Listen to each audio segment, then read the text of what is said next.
नमस्कार दोस्तों, आपका स्वागत है हमारे YouTube चैनल जीएस आचार्य में।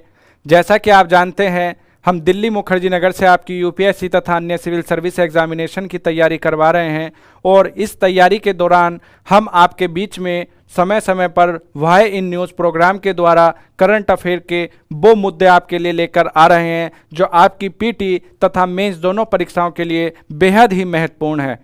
तो इसी तरह का आज एक महत्वपूर्ण मुद्दा लेकर के हम आपके बीच में आए हैं, जिसका नाम है यूनिफॉर्म सिविल कोड यानी समान नागरिक संहिता। आज हम इस समान नागरिक संहिता पर ही चर्चा करेंगे। आइए देखते हैं इसमें हम क्या क्या चर्चा करेंगे आपके साथ। पहली चर्चा होगी कि समान नागरिक संहिता क्या है, दूसरी चर्चा होगी कि यह खबरों में क्यों है, और तीसरा रहेगा कि इसकी आवश्यकता ही क्यों है, और चौथा पॉइंट हमारा रहेगा कि इसकी क्या बाधाएं और क्या रुकावटें हैं, और पांचवा हमारा पॉइंट रहेगा कि यूसीसी को लागू करने के लिए क्या सुझाव है। तो इन सभी पॉइंट्स पर हम आज आपके साथ चर्चा करेंगे और हम आशा करते हैं कि इन पर जब हम आपके साथ चर्चा करेंगे तो आपकी एक बेहतर समझ इस पर बनेगी और अंत में हम आपको एक मेंस का प्रैक्टिस क्वेश्चन भी देंगे जिसे लिख कर के आप अपनी समझ को चेक भी कर सकते हैं। तो आइए आगे बढ़ते हैं, देखते हैं ये क्या है समान नागरिक संहिता। तो सबसे पहले अगर हम तीनों शब्दों का अर्थ स्पष्ट समझ लेते हैं तो हम यहीं से ये समझ लेंगे कि ये समान नागरिक संहिता क्या है। तो सबसे पहला शब्द है समान। समान का मतलब है इक्वल यानी सभी के लिए बराबर। दूसरा है नागरिकता यानी नागरिक के लिए, जो हमारे देश के नागरिक हैं उन सभी के लिए बनाना है। और तीसरा है संहिता यानी संहिता का मतलब आपको स्पष्ट कर देता हूं, कानूनों का समुच्चय। कानूनों का समुच्चय। और अगर आप इसमें भी स्पष्ट नहीं समझ पा रहे हैं तो लिख सकते हैं कानूनों का समूह, क्योंकि हमें उस भाषा में आपको समझाना है जो सरलतम हो, जिससे आपके दिमाग में सीधे तौर पर बात फिट हो सके, क्योंकि एग्जामिनेशन हॉल में वही काम आने वाला है जो आपके पास याद है। आइए इसको स्पष्ट करने के बाद मैं आपको इसकी एक परिभाषा भी बता देता हूँ। इसके परिभाषा के जरिए हम अपने किसी भी मेंस आंसर राइटिंग की इंट्रोडक्शन की शुरुआत कर सकते हैं। तो हमारा इसका जो एक पर्टिकुलर आंसर होगा वो ये होगा कि सभी धर्मों में व्यक्तिगत कानूनों के लिए लोकतांत्रिक और आधुनिक जीवन मूल्यों पर आधारित तार्किक तौर पर जो कानून बनाए जाते हैं जिससे कि सभी को बराबर समान अधिकार मिले और उनके जीवन मूल्यों पर कोई प्रभाव ना पड़े, ये इस समान नागरिक संहिता के द्वारा किया जाता है। इससे किसी भी धार्मिक कर्मकांडों पर कोई प्रभाव नहीं पड़ता। अगर मुस्लिम किसी रीति रिवाज को फॉलो करते हैं तो वो उसी रीति रिवाज से कार्य करेंगे। हिंदू, सिख, जैन आदि सभी अपने अपने रीति रिवाज से ही कार्य करेंगे, लेकिन सबके लिए एक समान अधिकार होंगे। जैसे कि अगर हम आपसे डिस्कस करें बहु विवाह प्रथा, तो यहाँ बहु विवाह प्रथा के लिए अगर बैन लगेगा तो वो सभी धर्मों के लिए बराबर होगा, लेकिन वह विवाह किस पद्धति से करते हैं, किस जगह पर करते हैं, इससे इस समान नागरिक संहिता का कोई लेना देना नहीं होगा, क्योंकि बहुत से लोग इसी बात को मुद्दा बना करके इस पर बाधाएं उत्पन्न करते हैं। दूसरा, ये समान नागरिक संहिता जेंडर इक्वलिटी की बात करता है। जो कानून पुरुषों के लिए होंगे वही कानून महिलाओं के लिए होंगे, वही कानून थर्ड जेंडर के लिए होंगे। तो ये भी समान नागरिक संहिता का एक उद्देश्य रहेगा। और अगर हम बात करें उत्तराधिकार के नियम, जो महिलाओं के लिए अलग उत्तराधिकार के नियम है, पुरुषों के लिए अलग उत्तराधिकार के नियम है, और ये सारे नियम एक हो जाएं, ये भी समान नागरिक संहिता का एक उद्देश्य रहेगा। तो इस तरह से हम समान नागरिक संहिता को समझते हैं। अब आइए हम देखते हैं कि यह खबरों में क्यों बना हुआ है। यह खबरों में क्यों बना हुआ है, हम इसकी चर्चा आपसे क्यों कर रहे हैं। ये समान नागरिक संहिता मुद्दा आज का नहीं है, ये काफ़ी पुराना मुद्दा है। जब से देश आज़ाद हुआ था उस समय से ही ये देश के केंद्र में बना हुआ है। अगर हम इसकी बात करें तो ये अभी खबरों में इसलिए बना हुआ है क्योंकि भाजपा सांसद किरोड़ीमल मीणा जी के द्वारा एक निजी बिल के द्वारा समान नागरिक संहिता विधेयक 2020 पेश किया गया, और जब यह पेश किया गया तो इस पर मतदान भी कराए गए और मत जो है पक्ष और विपक्ष दोनों में पड़े। पक्ष की अगर हम बात करें तो पक्ष में 63 मत पड़े और विपक्ष में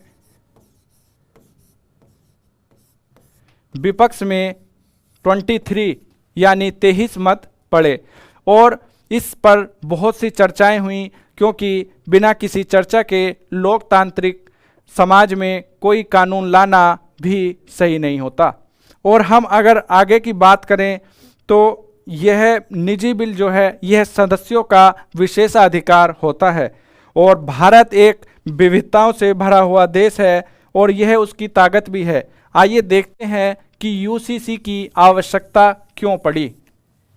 यूसीसी की आवश्यकता क्यों पड़ी ये भी देखने की चीज़ है। अगर हम बात करें संविधान सभा की, जब हमारा संविधान बन रहा था तो वहाँ पर भी इस विषय को डिस्कस किया गया है। क्या डिस्कस किया गया है इसके अंदर, ये देखिए कि जब हम संविधान को देखते हैं तो संविधान के अंदर एक अनुच्छेद है, अनुच्छेद यानी आर्टिकल 44, और इस आर्टिकल 44 के तहत राज्यों को समान नागरिक संहिता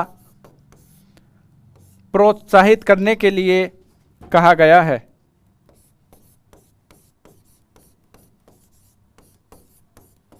समान नागरिक संहिता को प्रोत्साहित करने के लिए राज्यों को इसमें निर्देश दिए गए हैं अनुच्छेद 44 में। और अगर हम बात करें तो देश के अंदर एक ऐसा भी राज्य है जहां यूसीसी पहले से ही लागू है, और यह राज्य है गोवा। और गोवा राज्य के अंदर भी विभिन्न धर्मों के लोग पाए जाते हैं, हिंदू, मुस्लिम, सिख, जैन, ईसाई आदि। तो इनको भी हम देख सकते हैं कि वहाँ पर अगर गोवा के अंदर यह लागू है तो ये हमारे पूरे भारतवर्ष में भी लागू हो सकता है, और ये समय की मांग भी है। सुप्रीम कोर्ट ने भी कई बार इसको कहा है। और अगर हम संविधान सभा के कुछ व्यक्तियों का मत देखें तो उनकी भी बात कर लेते हैं। एक संविधान सभा के व्यक्ति थे के.एम. मुंशी।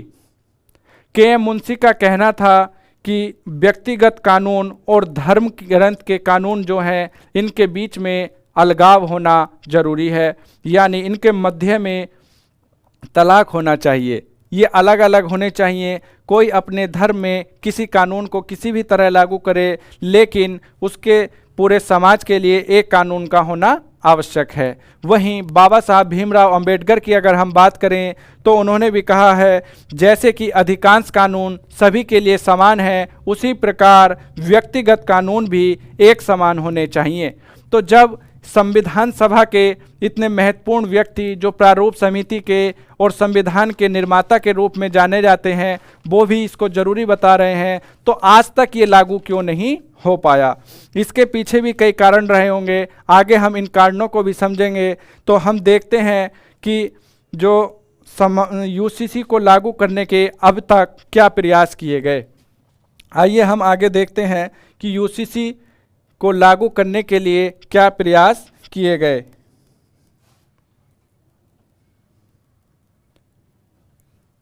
बाधाएं और रुकावटों पर भी हम इस पर चर्चा करेंगे कि इसको लागू करने में क्या बाधाएं और क्या रुकावटें हैं। तो अगर हम इसकी बाधाओं और रुकावटों की बात करें तो सबसे पहले जो धर्म के ठेकेदार हैं वो इसमें बाधा उत्पन्न करते हैं। मुझे ये कहने में कोई भी संकोच नहीं है कि जो धर्म के ठेकेदार हैं वो इसमें सबसे बड़ी बाधा उत्पन्न करते हैं, क्योंकि अगर सभी कानून एक से हो गए तो उनकी दुकानें बंद हो जाएंगी। भारतीय समाज अत्यधिक विविधतापूर्ण है, ये तो आप जानते ही हैं। इसमें विभिन्न धर्मों के, विभिन्न जातियों के लोगों का निवास है और उनकी अलग अलग मान्यताएं भी हैं, और इसी का फ़ायदा उठा करके उनको भड़काया जाता है कि अगर यूसीसी लागू होगा तो आपकी जो मान्यताएं हैं, जो आपकी मान्यताएं हैं, धार्मिक मान्यताएं, वो खतरे में पड़ जाएंगी। तो ऐसा कहीं भी, ऐसी इस कानून में कोई व्यवस्था नहीं है जिसमें किसी के धार्मिक कर्मकांडों या धार्मिक मान्यताओं से छेड़छाड़ की जाएगी। लेकिन इसकी आड़ में कुछ लोग इसको बाधित करते हैं, व्यक्तिगत कानूनों को आस्था के विषय के रूप में बढ़ा चढ़ा कर दिखाते हैं और इसमें किसी भी प्रकार के बदलाव का विरोध शुरू कर देते हैं। लेकिन बदलाव तो होना जरूरी है और इससे अल्पसंख्यकों की पहचान के संकट में भी बाधा उत्पन्न होती है। अगर हम बात करें समान नागरिक संहिता का, तो इसमें एक जो मूल समस्या ये है कि इसके लिए जो है क्या प्रारूप होंगे। समान नागरिक संहिता यानी यूसीसी का क्या प्रारूप होगा, यह अभी जनता तक स्पष्ट नहीं है। ये किस प्रकार लागू होगा, इस पर कोई अभी स्पष्ट प्रारूप किसी जनता के सामने नहीं आया है। तो ये आने की ज़रूरत है। और अगर हम बात करें, यह जो कानूनी रूप से यूसीसी है, यूसीसी यह समवर्ती सूची का विषय है।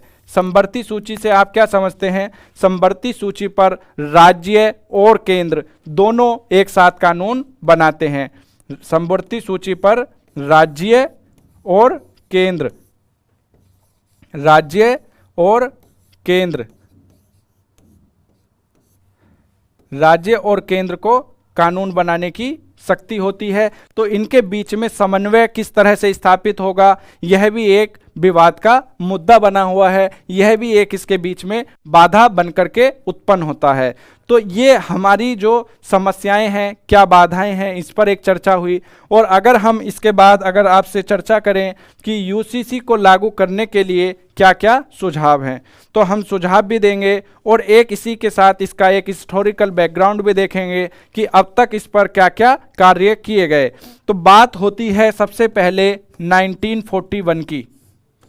1941 में क्या हुआ? सबसे पहले एक हिंदू विधि समिति का गठन किया गया और हिंदू विधि समिति का गठन होने के पश्चात बात पहुंचती है 1955 में। 1955 में क्या आता है? Hindu code bill.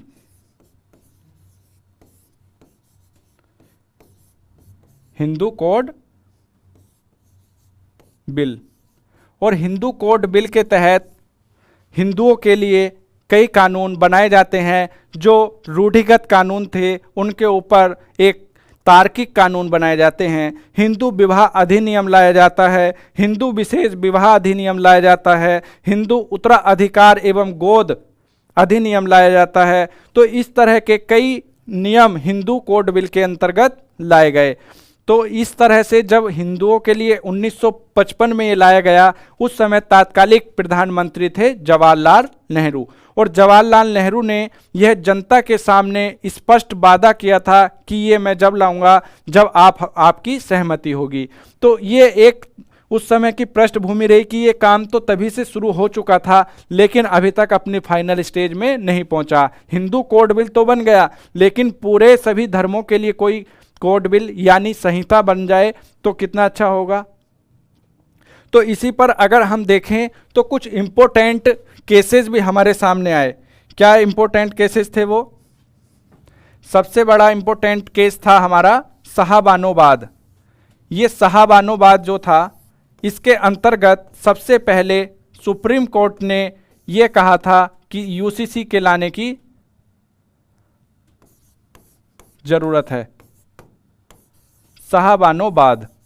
और ये शाहबानोबाद क्या था, इसके बारे में मैं आपसे बता दूं तो सीआरपीसी की एक धारा 125 होती है। सीआरपीसी की धारा 125, इसके तहत क्या है, एक पुरुष को अपने बच्चों के लिए और अपने माता पिता को यदि वह त्याग देता है तो उसके भरण पोषण की जिम्मेदारी या उसके भरण पोषण का भत्ता देना होता है।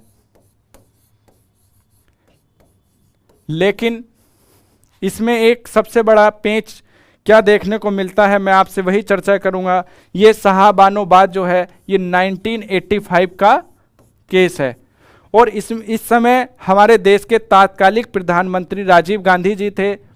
उनके सामने जब ये बात पहुंची कि सरिया अधिनियम 1937 में भरण पोषण का अधिकार की बात ही नहीं की गई। सरिया अधिनियम क्या है? सरिया कानून जो है वो मुस्लिम लोगों के लिए बनाई गई एक कानून की पुस्तक है और इसमें सर्वोच्च न्यायालय द्वारा साहबानों को भरण पोषण का अधिकार दिया गया था, लेकिन इसका विरोध देखा गया तो तत्कालीन प्रधानमंत्री राजीव गांधी जी ने क्या किया, इस पर केंद्र सरकार में एक बदलाव करवाया कानून में और उसमें क्या करवाया कि मुस्लिम महिलाएं इस कानून के अंतर्गत नहीं आती हैं। तो ये बहुत बड़ा बदलाव था। इसमें आपने धर्म के आधार पर महिलाओं को बांट दिया। महिलाएं क्या थी? महिलाएं तो मुस्लिम हो, हिंदू हो, सिख हो, जैन हो, सभी एक समान थी। तो इसी कानून को सीआरपीसी की धारा 125 के तहत मुस्लिम महिलाओं पर लागू नहीं किया गया। और इसके बाद जो एक इम्पोर्टेंट केस की अगर हम बात करें तो वह इम्पोर्टेंट केस हमारा क्या है? सरला मुदगल केस।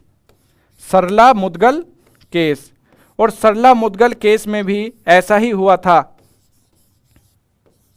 सरला मुदगल केस, सरला मुदगल का केस जो था ये हमारा इसके 10 वर्ष पश्चात हुआ था, जो 1955 में हुआ था। 1955 में सरला मुदगल केस आया और उसमें क्या हुआ, सर्वोच्च न्यायालय का निर्णय यह आया कि यूसीसी धार्मिक स्वतंत्रता के अधिकार का उल्लंघन नहीं है। यह धार्मिक मुद्दा नहीं है बल्कि लैंगिक न्याय यानी जेंडर इक्वलिटी की बात करता है और केंद्र सरकार को यूसीसी लागू करने का निर्देश दिया। इसके बाद सायरा बानोबाद भी इसमें बहुत इंपॉर्टेंट रहा। गोवा में भी संपत्ति का मामला इसके अंतर्गत आया और समान लैंगिक संहिता यानी समान लैंगिक जेंडर जस्टिस, जेंडर इक्वलिटी की बात भी की जाने लगी। तो इस तरह से इसकी एक पृष्ठभूमि बनी और इस पृष्ठभूमि के बाद हम आपको कुछ सुझाव देने के लिए बताएंगे कि इसमें हमें क्या सुझाव देने चाहिए। तो हमारा ये सुझाव होना चाहिए कि यूसीसी के लक्ष्य को प्राप्त करने के लिए इसका एक स्पष्ट प्रारूप बनाना चाहिए। सबसे पहला सुझाव हमारा क्या होगा? एक स्पष्ट प्रारूप जनता के सामने रखा जाए, उस पर चर्चा की जाए और उसके बाद इसको लागू किया जाए। देखा जाए कि जनता का क्या रुख है यूसीसी के लिए, और क्योंकि जनता का कानून जनता के लिए बनाया जा रहा है तो उनसे चर्चा करना भी वाजिब है। और अगर हम इसके बाद बात करें तो इस पर आम सहमति बनाई जाए और इस पर स्पष्ट यह करना होगा कि व्यक्तिगत कानूनों में समान नागरिक संहिता किसी के धार्मिक कर्मकांडों को नहीं छेड़छाड़ करेगा। अगर किसी को अपने धार्मिक किसी भी क्रियाकलाप को करना है तो वो उसके लिए स्वतंत्र बना रहेगा तथा कुछ आधारभूत धार्मिक संस्कारों को स्वीकार करते हुए अधिकारों के संबंध में सभी समूहों के मध्य समानता लाने का प्रावधान करना होगा। तो यूसीसी किसी के विशेष धर्म में हस्तक्षेप करने वाला कोई कानून नहीं है। तो इस तरह की हमारी इस पर एक परिचर्चा हुई आपके साथ। अगर आप को ये समझ में आया तो आप एक प्रश्न नोट करिए, उस प्रश्न को आप लिखने का प्रयास करिए। मैं आपको एक प्रश्न बताता हूँ, ये बिल्कुल सीधा प्रश्न है, तो आज इसे नोट करिए और नोट करने के बाद इस पर कुछ लिख कर के हमें भेज सकते हैं। आप YouTube से भी हमारा नंबर ले सकते हैं। ये हमारा नंबर है 9258579916। ये मेरा अपना पर्सनल नंबर है और इस नंबर पर आप व्हाट्सएप पर लिख करके अपने प्रश्न भेज सकते हैं। क्या कि समान नागरिक संहिता से आप क्या समझते हैं? प्रश्न लिखिए कि समान नागरिक संहिता से आप क्या समझते हैं। प्रश्न का पहला खंड है कि समान नागरिक संहिता से आप क्या समझते हैं। दूसरा खंड लिखिए इसके आगे कि इससे समाज को क्या लाभ और क्या हानियां हो सकती हैं। तो समझ गए कि इस प्रश्न को लिखिए कि समान नागरिक संहिता से आप क्या समझते हैं, इससे समाज को क्या लाभ और क्या हानियां हो सकती हैं, आप इससे कितना सहमत हैं। तो आज का हमारा सेशन ये यहीं पर कंप्लीट होता है। इसी तरह के अन्य सेशन जो जरूरी महत्वपूर्ण मुद्दे हमारे न्यूज़ में बने हुए हैं उनको लेकर के हम आपके सामने आते रहेंगे। और ये बहुत ही इम्पोर्टेंट मुद्दा है यूसीसी, ये आने वाले कई साल तक आपकी न्यूज़ में बना रहेगा और मुझे लगता है कि इस बार इससे कोई ना कोई प्रश्न भी आपकी परीक्षा में पूछा जा सकता है। तो पूरी वीडियो देखने के लिए आपका बहुत बहुत धन्यवाद।